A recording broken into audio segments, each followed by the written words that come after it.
हाँ जी, सत श्री अकाल जी साਰਿਆਂ ਨੂੰ। होप कि तुसीं सारे जाने होवोगे वधिया। ਆਪਾਂ ਵੀਡੀਓ ਸ਼ੁਰੂ ਕਰਨ ਤੋਂ ਪਹਿਲਾਂ ਇੱਕ ਦੱਸ ਦਈਏ ਜੀ, ਇੱਕ ਡਿਸਕਲਾਈਮਰ ਆ। ਇਹ ਵੀਡੀਓ ਸਿਰਫ ਆਪਾਂ ਇਨਫੋਰਮੇਸ਼ਨ ਵਾਸਤੇ ਵੀਡੀਓ ਬਣਾ ਰਹੇ ਹਾਂ, ਤਾਂ ਕਿ ਜਿਨ੍ਹਾਂ ਦੇ ਲਾਇਸੈਂਸ ਬਣੇ ਹੋਏ ਨੇ ਜਾਂ ਜਿਹੜੇ ਨਵੇਂ ਬਣਵਾ ਰਹੇ ਨੇ ਤੇ ਉਹਨਾਂ ਵਾਸਤੇ ਇੱਕ ਇਨਫੋਰਮੇਸ਼ਨ ਸੇਫ ਸਾਬਤ ਹੋਵੇ। ਠੀਕ ਹੈ ਜੀ, ਤਾਂ ਕਿ ਅੱਗੇ ਤੋਂ ਉਹਨਾਂ ਨੂੰ ਕੋਈ ਇਹੋ ਜਿਹੀ ਚੀਜ਼ 'ਚ ਕੋਈ ਦਿੱਕਤ ਨਾ ਆਵੇ। ਆਪਾਂ ਸਿਰਫ ਇਹ ਕਿਸੇ ਵੀ ਤਰ੍ਹਾਂ ਦਾ ਕੋਈ ਗੈਰ ਕਾਨੂੰਨੀ ਅਸਲਾ ਆਪਾਂ ਪ੍ਰਮੋਟ ਨਹੀਂ ਕਰਦੇ ਤੇ ਨਾ ਹੀ ਕਰਨਾ। ਜਿਹੜੀ ਵੀਡੀਓ ਬਣ ਰਹੀ ਹੈ ਇਹ ਵੀ ਲਾਇਸੈਂਸੀ ਵੈਪਨ ਉੱਪਰ ਬਣ ਰਹੀ ਹੈ। ਇਹਦਾ ਲਾਇਸੈਂਸ ਮੇਰੇ ਨਾਮ ਤੇ ਰਜਿਸਟਰਡ ਹੈ ਜੀ। ਠੀਕ ਹੈ ਜੀ, ਤੇ ਵੀਡੀਓ ਨੂੰ ਆਪਾਂ ਅੱਗੇ ਸ਼ੁਰੂ ਕਰਦੇ ਹਾਂ ਜੀ। ਤੇ ਵੀਡੀਓ ਦੇ ਵਿੱਚ ਸ਼ੁਰੂ ਕਰਨ ਤੋਂ ਪਹਿਲਾਂ ਜੀ ਆਪਾਂ ਇੱਕ ਤੁਹਾਨੂੰ ਦੱਸ ਦਈਏ, ਕਈ ਵਾਰੀ ਆਪਾਂ ਨੇ ਨਾਮ ਸੁਣਿਆ ਹੋਣਾ ਜੀ ਵੀ ਪਿਸਟਲ 'ਚ ਇਹ ਤੁਹਾਨੂੰ ਦੱਸਦਾ ਖਾਲੀ ਹੈ ਜੀ, ਦੇਖੋ। ਠੀਕ ਹੈ ਜੀ, ਤੇ ਇਹ ਮੇਰਾ ਆਪਦੇ ਨਾਮ ਤੇ ਜੀ ਇਹ ਪਿਸਟਲ। ਠੀਕ ਹੈ ਜੀ, ਆਪਾਂ ਕਦੇ ਤੁਸੀਂ ਸੁਣਿਆ ਹੋਣਾ ਵੀ ਪਿਸਟਲ ਦੇ ਵਿੱਚ ਗੋਲੀ ਫਸ ਗਈ ਜਾਂ ਪਿਸਟਲ ਜੈਮ ਹੋ ਗਿਆ ਜਾਂ ਰਿਵੋਲਵਰ ਦੀ ਬੈਰਲ ਫਟ ਗਈ ਜਾਂ ਪਿਸਟਲ ਦੀ ਬੈਰਲ ਫਟ ਗਈ। ਠੀਕ ਹੈ ਜੀ, ਤੇ ਉਹਦੇ ਵਿੱਚ ਕਾਰਨ ਕੀ ਹੁੰਦਾ ਹੈਗਾ, ਉਹਨੂੰ ਜੀ ਸਕੁਇਬ ਲੋਡ ਕਹਿ ਦਿੰਦੇ ਨੇ ਜੀ ਟੈਕਨੀਕਲ ਭਾਸ਼ਾ ਦੇ ਵਿੱਚ। ਤਾਂ ਆਪਾਂ ਜੇ ਲਾਈਏ ਤਾਂ ਉਹਦਾ ਕਾਰਨ ਕੀ ਹੁੰਦਾ, ਜਦੋਂ ਆਪਾਂ ਵੈਪਨ ਨੂੰ ਆਇਲਿੰਗ ਕਰਦੇ ਹਾਂ। ਦੇਖੋ ਮੈਂ ਪੂਰਾ ਇਹ ਵੈਪਨ ਇਹ ਵੀ ਕਲੀਨ ਆ। ਠੀਕ ਹੈ ਜੀ, ਤੇ ਆਪਾਂ ਦੇਖ ਹੋ ਸਕਿਆ ਤੁਹਾਨੂੰ ਜੇ ਵਿੱਚ ਦਿਖਦਾ ਹੋਊਗਾ ਤਾਂ ਦੇਖ ਲਓ। ਠੀਕ ਹੈ ਜੀ, ਇਹ ਵੈਪਨ ਕਲੀਨ ਆ ਪੂਰਾ, ਤੇ ਕਦੇ ਵੀ ਕਿਸੇ ਕਨੀ ਵੀ ਆਪਾਂ ਨੇ ਵੈਸੇ ਪੁਆਇੰਟ ਨਹੀਂ ਕਰਨਾ ਜੀ, ਇਹ ਵੀ ਤੁਸੀਂ ਯਾਦ ਰੱਖਿਓ।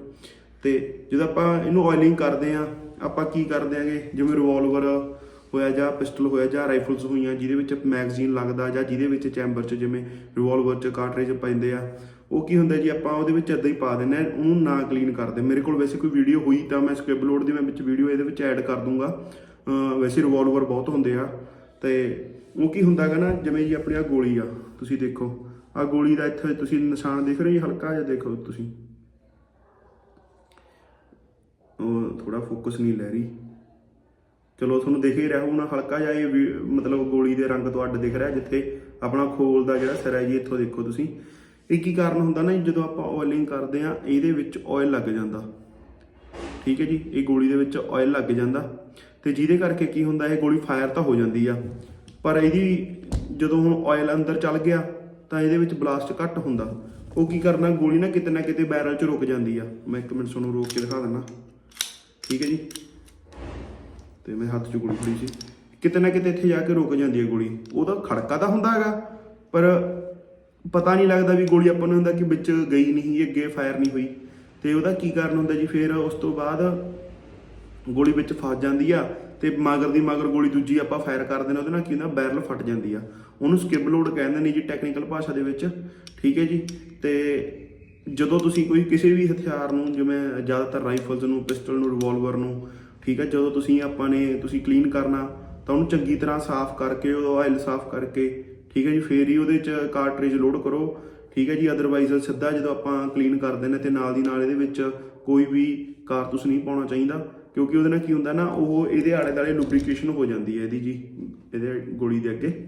ਤੇ ਉਹਦੇ ਨਾਲ ਕੀ ਹੋ ਜਾਂਦਾ ਨਾ, ਫਿਰ ਗੋਲੀ ਦੇ ਵਿੱਚ ਵੈਲੋਸਿਟੀ ਘਟ ਜਾਂਦੀ ਆ, ਤੇ ਗੋਲੀ ਕਿਤੇ ਨਾ ਕਿਤੇ ਸਟਕ ਹੋ ਜਾਂਦੀ ਆ, ਫਸ ਜਾਂਦੀ ਆ, ਉਹਦੇ ਕਰਕੇ ਬੈਰਲ ਫਟ ਜਾਂਦੀ ਹੈ ਜੀ। ਠੀਕ ਹੈ ਜੀ, ਤੇ ਇਹ ਚੀਜ਼ਾਂ ਹੁੰਦੀਆਂ ਨੇ ਟੈਕਨੀਕਲ ਭਾਸ਼ਾ ਜੀ। ਜੇ ਤੁਹਾਨੂੰ ਵੀਡੀਓ ਵਧੀਆ ਲੱਗਦੀ ਹੈ ਤਾਂ ਵੀਰੇ ਸ਼ੇਅਰ ਕਰ ਦਿਓ। ਅੱਜ ਦੀ ਵੀਡੀਓ ਬਹੁਤ ਹੀ ਲੰਬੀ ਤਾਂ ਹੈ ਨਹੀਂ, ਤੇ ਇੱਕ ਸੱਚ ਬਈ ਮੈਂ ਤੁਹਾਡੇ ਨਾਲ ਗੱਲ ਇੱਕ ਲਾਸਟ 'ਚ ਹੋਰ ਕਰਨੀ ਸੀ। ਜੇ ਤੁਸੀਂ ਵੀਡੀਓ ਦੇਖ ਰਹੇ ਹੋਗੇ ਇੱਥੇ ਤੱਕ ਤਾਂ ਵੀਰੇ ਇਹ ਗੱਲ ਮੰਨ ਲਿਓ। ਤੇ ਵੀਰੇ ਕਦੇ ਵੀ ਤੁਸੀਂ ਮਤਲਬ ਥੱਲੇ ਨੀਚੇ ਕਮੈਂਟ ਕਰਨਾ ਗਾ ਵੀਰੇ, ਕਮੈਂਟ ਥੋੜ੍ਹਾ ਜਿਹਾ ਜੈਨੂਨ ਕਰਿਆ ਕਰੋ ਯਾਰ। ਤੁਹਾਨੂੰ ਪਤਾ YouTube ਪਲੇਟਫਾਰਮ ਵਰਲਡ ਵਾਈਡ ਆ, ਤੇ ਆਪਣੇ ਕਿੰਨੇ ਚੈਨਲ ਦੀ ਸਟ੍ਰਾਈਕ ਪੈ ਗਈ ਆ, ਤੇ ਆਪਾਂ ਵੀਰੇ ਕਿਸੇ ਵੀ ਤਰ੍ਹਾਂ ਦਾ ਕੋਈ ਗੈਰ ਕਾਨੂੰਨੀ ਅਸਲਾ ਤੁਹਾਨੂੰ ਪਹਿਲਾਂ ਹੀ ਵੀ ਦੱਸਤਾ ਸੀ, ਡਿਸਕਲਾਈਮਰ ਦਿੱਤਾ ਸੀਗਾ, ਇਹ ਸਿਰਫ ਲਾਇਸੈਂਸੀ ਵੈਪਨ ਨੇਗੇ। ਠੀਕ ਹੈ ਜੀ, ਤੁਸੀਂ ਇਹਨਾਂ ਰਿਗਾਰਡਿੰਗ ਜੋ ਵੀ ਤੁਹਾਨੂੰ ਇਨਫੋਰਮੇਸ਼ਨ ਕੋਈ ਚਾਹੀਦੀ ਆ ਤੁਸੀਂ ਵੀਰੇ ਕਮੈਂਟ ਕਰ ਦਿਓ। ਠੀਕ ਹੈ ਜੀ, ਤੇ ਆਪਾਂ ਅਗਲੀ ਵੀਡੀਓ ਦੇ ਉੱਪਰ ਬਣਾ ਦਾਂਗੇ। ਤੇ 2-4 ਦਿਨ ਹੁਣ ਵੀਡੀਓ ਪਈ ਵੀ ਨਹੀਂ ਹੈਗੀ, ਵੈਸੇ ਤੁਸੀਂ ਪਿਆਰ ਬਹੁਤ ਵਧੀਆ ਦੇ ਰਹੇ ਹੋ ਯਾਰ। 1270 ਸਬਸਕ੍ਰਾਈਬਰ ਹੋ ਗਏ। ਜੇ ਤੁਸੀਂ ਵੀਰੇ ਇੱਥੇ ਤੱਕ ਵੀਡੀਓ ਦੇਖ ਲਈ ਤਾਂ ਵੀਰੇ ਲਾਈਕ ਕਰ ਦਿਓ, ਸ਼ੇਅਰ ਕਰ ਦਿਓ, ਸਬਸਕ੍ਰਾਈਬ ਕਰ ਦਿਓ ਚੈਨਲ ਨੂੰ। ਠੀਕ ਹੈ ਜੀ, ਅੱਗੇ ਤੋਂ ਆਪਾਂ ਹੋਰ ਇਹੋ ਜਿਹੀ ਵਧੀਆ ਵੀਡੀਓ ਬਣਾ ਦਾਂਗੇ। ਠੀਕ ਹੈ ਜੀ, ਧੰਨਵਾਦ ਜੀ ਸਾਰਿਆਂ ਨੂੰ।